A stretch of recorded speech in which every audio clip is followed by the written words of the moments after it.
but tonight we're here to hear Nina McLaughlin talk about her new book called Hammerhead.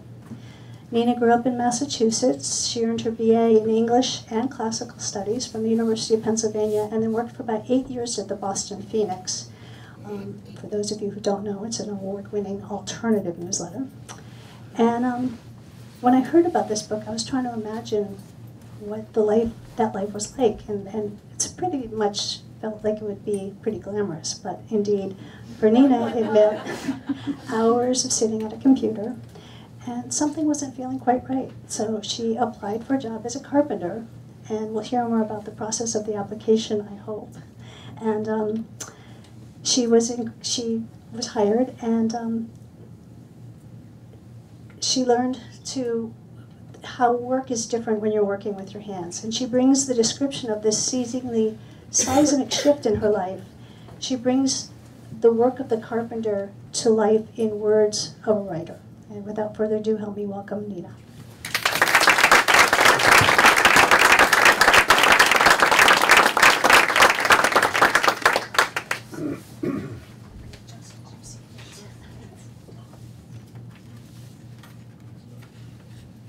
Thank you, guys. Thank you to the Norwich Bookstore. Thank you to John Chapin for rustling up this robust crowd.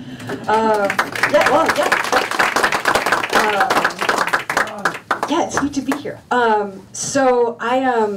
Just to give you some quick background, I worked at the Boston Phoenix, this alternative news weekly, and it was a really amazing place to work. And it was glamorous, actually, at first. Sort of being in this newsroom with a bunch of really intelligent, curious, bizarre, big-brained, funny weirdos. And it didn't feel like work for the first handful of years that I was doing it. Over time, my job evolved so that I was one of the editors of the website, which meant that sort of my day-to-day life was kind of a lot of scrolling and clicking, and it did sort of get to be kind of sort of soul annihilating, and I kind of sort of felt my brain sort of getting duller and duller. And it took a while to kind of summon up the courage to leave, but after about a year of kind of sitting there miserable, just sort of said, all right, this is it. This was in 2008, which obviously was not the best decision to quit a job with nothing kind of lined up afterwards, and spent 6 months thinking like, oh God, what have I done? It worked out. I was sitting one morning crying, looking through Craigslist, and saw a posting that said, carpenter's assistant, women strongly encouraged to apply. And it was though it was sort of blinking and flashing, and I was like, oh my God, this is it. This is what I've been waiting for. I had absolutely no experience going into it. So I'm going to read you a couple quick chunks from the book. This first chunk is from the very start. 4 days after applying for the carpentry job, 4 days after sweeping the thought of it out of my head, I got an email back from an anonymous Craigslist-generated number. It was a woman named Mary writing to say that she was contacting 40 of us who'd applied for the job out of more than 300 responses she'd gotten in the first 18 hours of posting her ad. Sign of the times, she wrote. This was hopeful. I'd made the short list. I let that settle for a moment before I realized that 40 people was still a lot of people, and I still only had enthusiasm and a work ethic as quasi-qualifications. I kept reading. She explained a bit more about herself, about the job and what she was looking for, straightforward as a 2x4 to the side of the head. I'm a 43-year-old married lesbian with a 10-year-old daughter, she wrote. She'd worked for herself for a few years, and before that had worked for another contractor. I like to think of myself as a journeyman-level carpenter and a slightly better tiler. I didn't know what this meant, but I liked the sound of journeyman. It brought to mind a wandering carpenter, tools slung over her shoulder, traveling place to place, building and fixing, humming away in worn-in work pants, a smile on her face. It got better. She described the traits she was looking for. Common sense is the most important thing. Next is lugging crap. You must be able to. I gripped my left bicep and felt the muscle swell as I flexed. I can lug crap, I thought. I can absolutely lug crap. I thought of moving couches and tables out of various apartments, hauling boxes and boxes of books up and down flights of stairs. Tools, supplies, whatever, she wrote, of what we'd lug. In common sense, sure, my judgment was sound enough.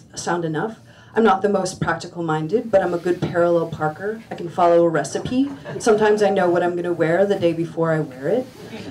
Skills used will vary job to job, she explained, and jobs range from a day to several months, usually averaging about 2 weeks.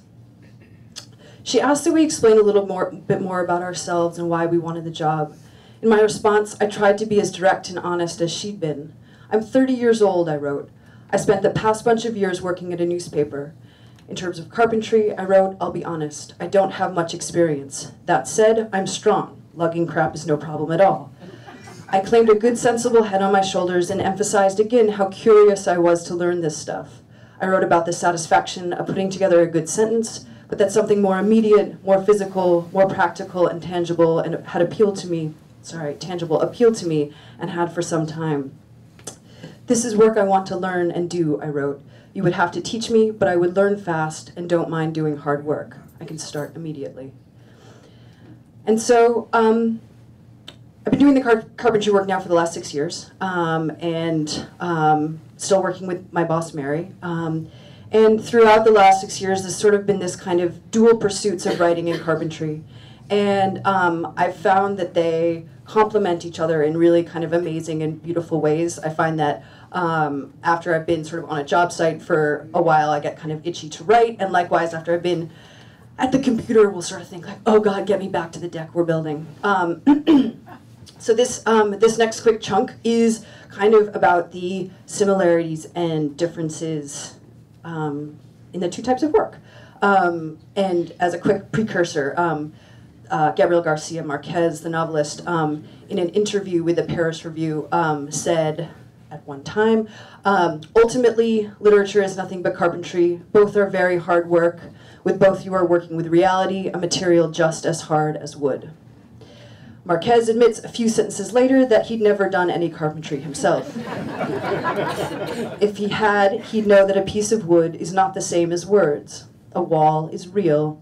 A piece of baseboard that hides the gap between a piece of baseboard that hides the gap between the wall and the floor, that's real too. There's a sense of completion with carpentry that doesn't exist with writing. Words are ghosty and mutable. A measurement, a cut, sawdust in my lungs, and the piece of wood slides in to fit tight with a few taps of the hammer. It's the opposite of abstract. Measure, measure, mark, cut, nail in. The process of building a writing office in his Connecticut backyard reminded MacLaughlin just how much of reality slips through the net of our words. Language becomes less useful when you're building a bookcase. A certain head emptying in the finest moments takes place. That meditative goal, rising above the words and emotional swamps, being fully awake to the tools and the wood, involves the evacuation of language. What a relief it can be for words not to matter. The shelf is real, and right now, as I sand it smooth, it's all there is. To write is to muck around in the space inside your skull. It is to build something, yes, words and people, moods and truths, but it is closer to a conjuring. You cannot put your wine glass down on a paragraph, even if that paragraph is perfect. Much of what Mary taught me did not involve words. The classic writing dictum applies in carpentry too. Show, don't tell. It's hard to explain how to install crown molding. It's best learned by watching it done and doing it over and over. Her verbal lessons, finesse, go slow, be smarter than the tools, are all enacted in the way she does her work, the way she moves and uses her tools to solve each problem. You could read books and books on how to build a wall or tile a floor, hear someone speak for hours on the best ways to make a bureau or a bookcase. They could use all the right words, weave the tightest net, but until you grip the hammer in your palm, until you feel the two pieces of wood pressed flush against each other before they are fastened, until you stand back from what you've made and then walk up to it and kick it or place something on it, you will not know how it's done. All the language in the world won't make a bookshelf exist. It takes watching and doing and screwing it up and doing it again and again until it is done. This last chunk I'm going to read is so for the sort of job interview with Mary, so this is sort of back to the beginning, she invited, I think, about 6 of us to spend a day of work with her, one at a time. And so on our kind of, my audition day was spent tiling a floor, a bathroom floor in this beautiful house in Cambridge. And as we're sort of setting up the tools and the tile saw, Mary says to me, all right, you cut, I'll lay. And like, I didn't know how to read a tape measure, you know, let alone use a tile saw. So I was like, oh God, oh no. So, you know, I'm sure she saw the panic in my face and she sort of said like, don't worry about it, just go slow. This last little bit that I'll read is from the sort of tail end of that audition day. And Mary is out having a cigarette. I looked at the section of floor we'd completed so far. Rain hit the window and pattered on the roof above. Footsteps on the stairs and an old man appeared. He looked 100 years old, with a long white beard and long white hair tied back in a ponytail that hung between his shoulder blades, like the tail of something that belonged in snows. He wore light, hammer-looped, paint-splattered pants and a white t-shirt that hung from his shoulders like a sheet. He carried a paint can and a brush, a dull canvas drop-cloth under his arm. He set himself up on the opposite side of the room by one of the dormer windows. Good to see women on the job, he said. I didn't know what to say. It would be clumsy to explain that I wasn't really on the job, just trying out, had only been on the job for a couple hours, that I didn't know how to read a tape measure. It would be clumsy to say it was good to see a 100-year-old wizard on the job, too. Thanks, I said. It's good to be on the job. When Mary returned from her smoke, we kept working without much talk and finished laying the tile. They needed a night to set before they could be grouted, so we were done for the day. The combination of concentration, newness, of not knowing the rhythm of the day, made the minutes swift. 3 to 4 on a Tuesday afternoon at your desk, when all you're doing is murdering the minutes. It feels like torture, because in the back of our brains, what we know is these hours are our only ones. They are finite and will be finished. A girl I knew once went around to all the guests at a party and told them, one by one, this is your real life, you know. This is your real life. What a thing to be reminded of, and how easy to forget. I liked how the tiles looked on that floor. We packed up the tools, reloaded the van, and I shivered a bit on the ride back. I wondered if I'd botched too many tiles, if my lugging had impressed, if she'd noticed the time I'd gotten out of her light. You freezing, Mary asked, a little chilled. She blasted the heat and the windshield wipers swept across the glass. When we got back to her driveway, I thanked her and she laughed. Thank you, she said, and handed me $70 in cash. That was $10 an hour and it seemed like a lot of money for what I'd done. Go take a hot shower, she said, get that tile dust out of your hair. I rubbed my palm across my head. Damp and gritty, crumbs of tile dust had adhered to my hair. I thanked her again. Take care, she said. These were final parting words, words you say to someone you don't know and won't see again. I headed home cold and low, a fatigue in my bones from standing all day, and a recognition in those 2 words that she would hire someone else. Take care.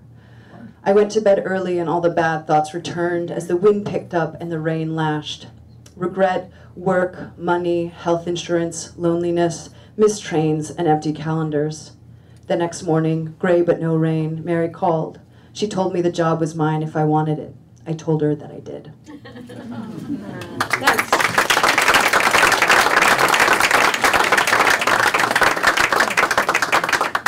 So I'm happy, if you guys have questions, I'm happy to answer questions.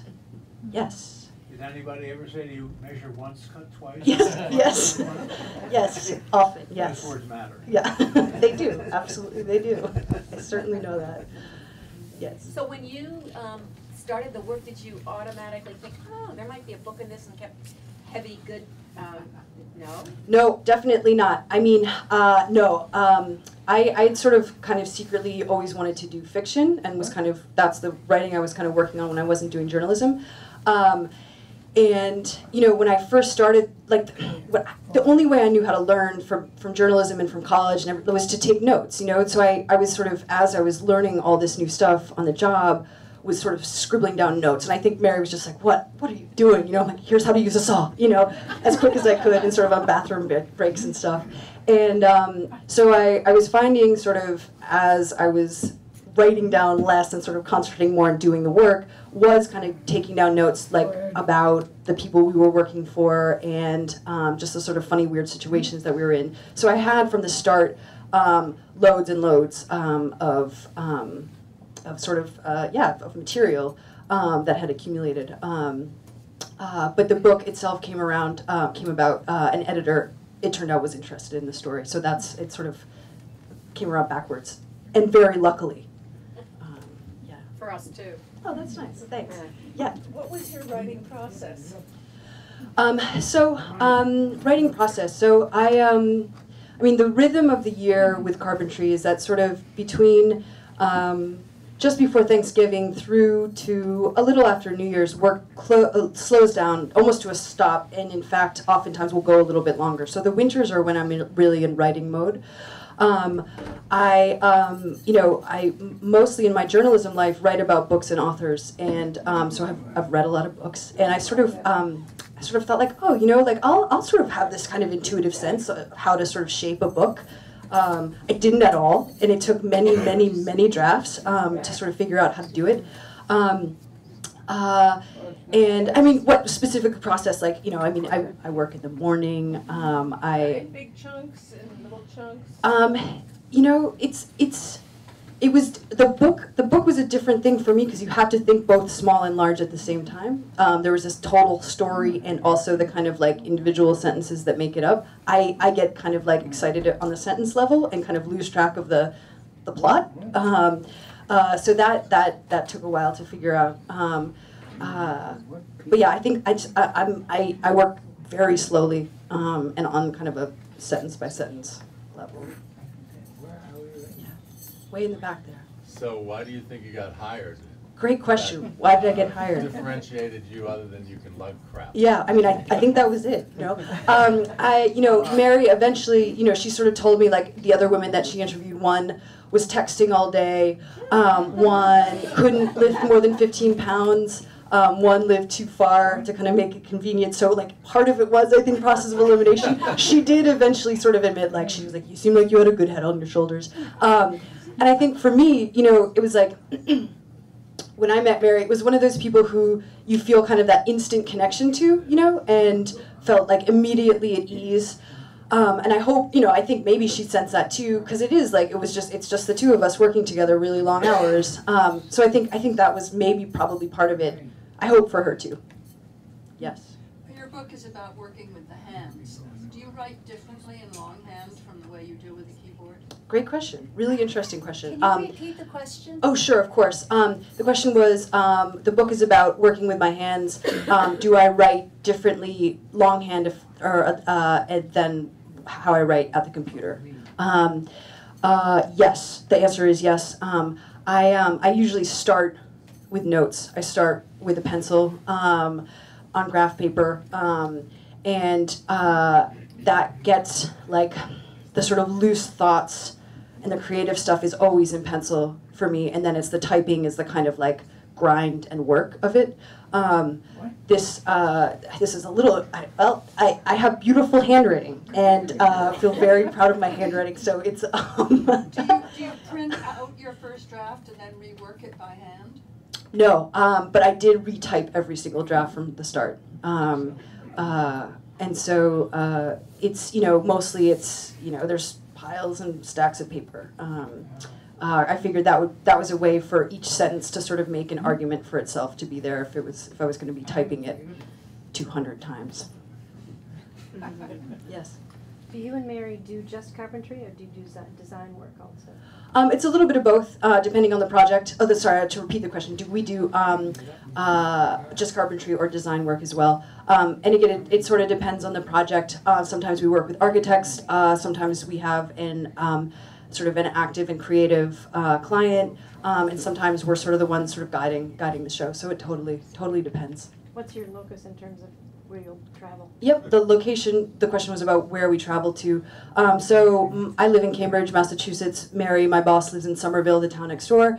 And so we're in Boston, Cambridge, Somerville, Jamaica Plain, Brookline. I don't know if these Boston area places, okay, yeah, you guys know. Watertown, Jamaica Plain, yeah. And what's the name of your company? Well, there is really no name. Just the two of us. Just the two of us, and it's all... That should be the name. Yeah. Yes. The passages as you read had quite a bit of humor in them. Is that a staple of your personality? And when you were trying to write fiction, were you writing in that genre as opposed to mystery or whatever? Sure. So the question is, there's some humor in the chunks that I read, and is that sort of consistent what I was doing with fiction, and what sort of is in this book? Is that kind of in your personality? In my personality. Yeah. I mean, I like jokes. I like to laugh. There's also, I mean, there's some also, for the parts that I've been reading, it's like, these are slightly lighter moments. I tend to write much darker, mostly. Actually, much darker than the chunks that I read tonight. Which there's some of that in here. And the fiction certainly is darker and not funny at all. Was it recommended by your editor that you lighten up tones of the book? The question was whether my editor recommended that I be funnier. No, not exactly. It came naturally. I mean, some of the situations we're in are just kind of naturally sort of ridiculous and sort of hilarious. So that happened sort of pretty naturally, I think. Yes. Did Mary read the book and were you nervous?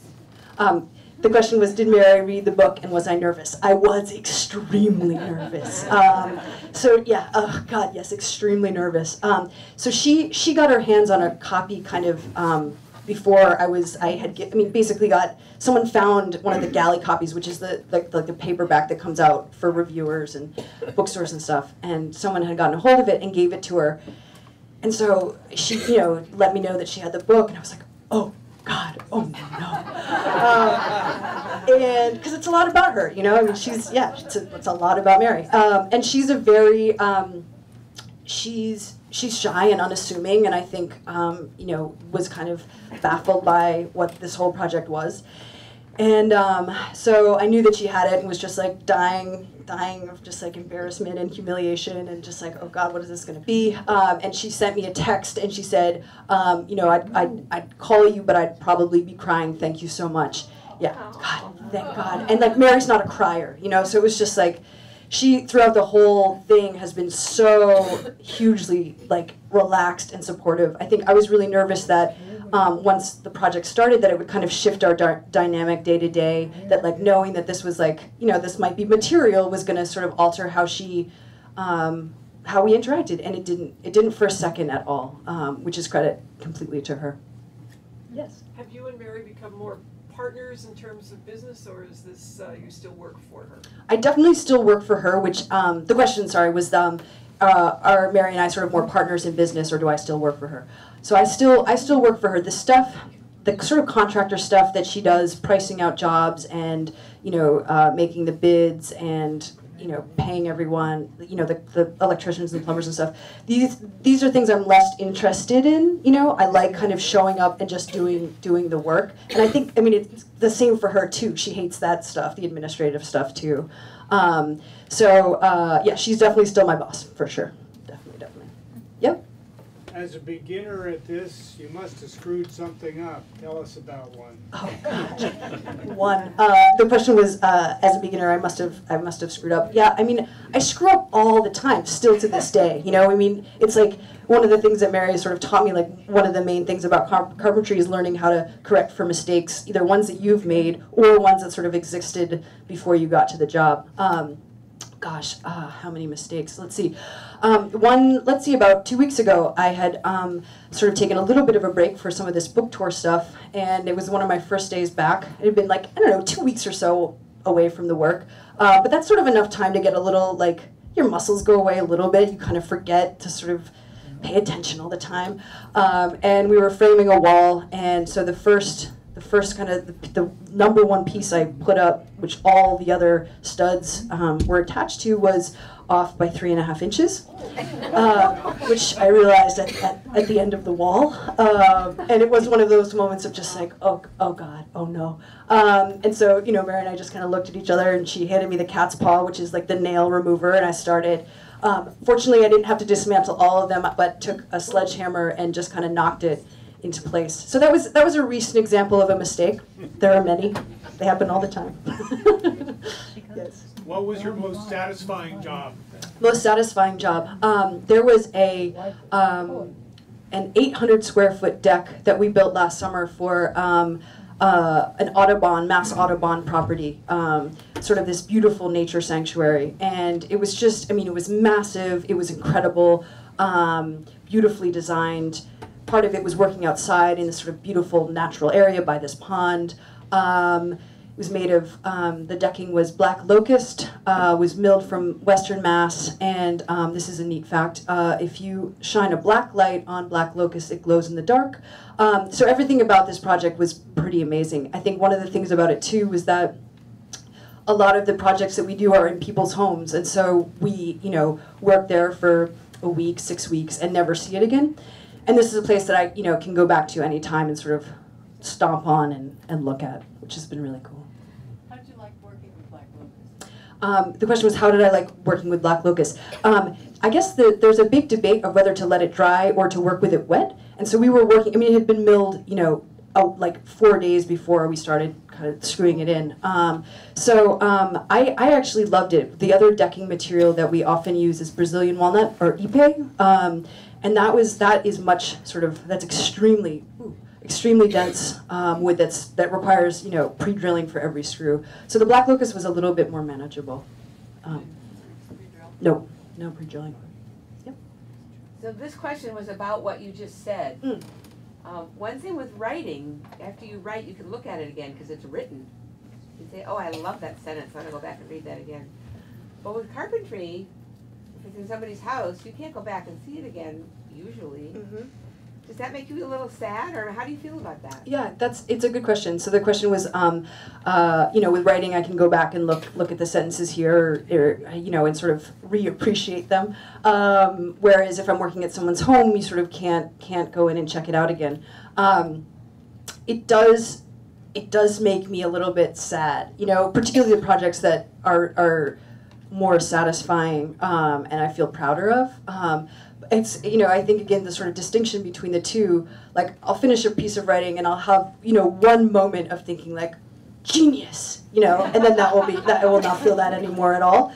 With the carpentry stuff, the feeling is more like, oh, these are not only the best bookshelves that we've ever built, but like the best bookshelves that have ever existed in the history of bookshelves. And that pride does not go away, you know, like that's like, you know, it's just like these things are amazing. It's much easier to kind of feel that, that pride. But in both too, like, you know, it's like, it's easier to see the mistakes.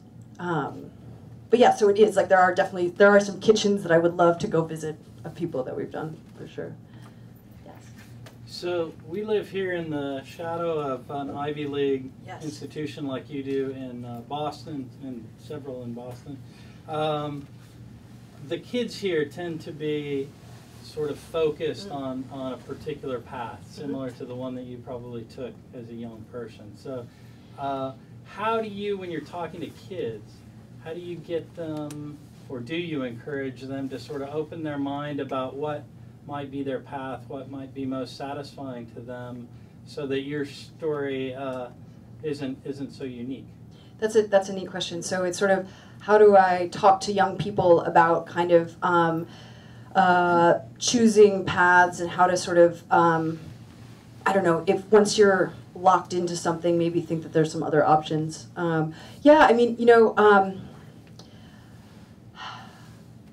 I certainly came from a background where it was like this, you know, it was like journalism was, I mean, that was the expected sort of thing, you know, after my education, and it made sense. You know, I think I would impress upon younger people less like, oh, you know, necessarily like go follow your dreams to be a carpenter, but more so impressed that there's the possibility that you can change your mind, that just because you're sort of locked into this idea right now doesn't mean that this is going to be for the rest of your life, and that there's room for kind of evolution and play and imagination, and sort of, you know, it's like, I don't know, those once, I feel like at that age you are, I don't know, there's sort of this blinders on, like, oh, I've got to be an investment banker, I've got to go to law school, and those I think can be tricky to shake until you've been a lawyer for a couple years or a banker and you think, God, like, this sucks, you know, or whatever you're up to. I think it does in some ways take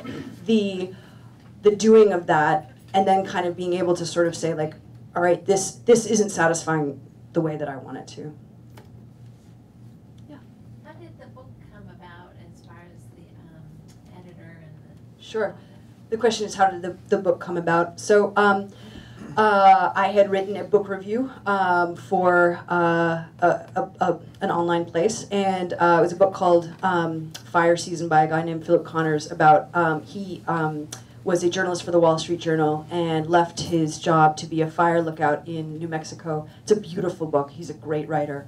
So wrote a review of that, and his editor saw the review and said, you know, there's been a lot of attention on the book. This was, you know, the most intuitive and sort of sensitive and well-written review. Really nice email. Like, I've written a lot of book reviews. That never happens, you know? So I was like, yes, this is great.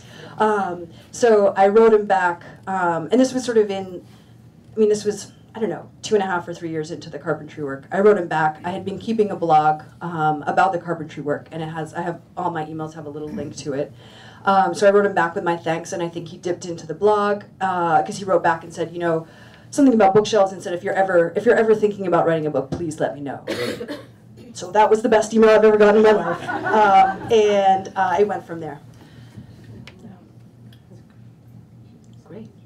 Yes. Okay. Yeah. Sure. How long do you see yourself being a carpenter? Do you ever worry about the physical nature of the work? Yes. So the question is, how long can I imagine myself being a carpenter, and do I worry about the physical nature of the work? I worry a lot about the stuff that we breathe in. I really fret about the kind of like the dusts and the just like poisons and particles. All the time I'm stressed about that. Mary is very nonchalant about that type of stuff. So I think that, you know, I mean, and it's hard on the body. Mary's 49, so she's tougher than me, I think. I mean, I for the foreseeable future, I cannot imagine stopping. Whether I would do it until I was nearly 50, I don't know. I don't know. I think regardless if I'm getting paid to go into people's houses and do work, it's going to be stuff I'm doing for the rest of my life. Yeah. But so yeah, I get really stressed about the sort of physical stuff. Yes. Are you still working on your blog? Yep, still keeping the blog. The question was, am I still keeping the blog? Yes, I am. Yep. carpentrix.tumblr.com. Great, excellent. Thank you so much, everyone.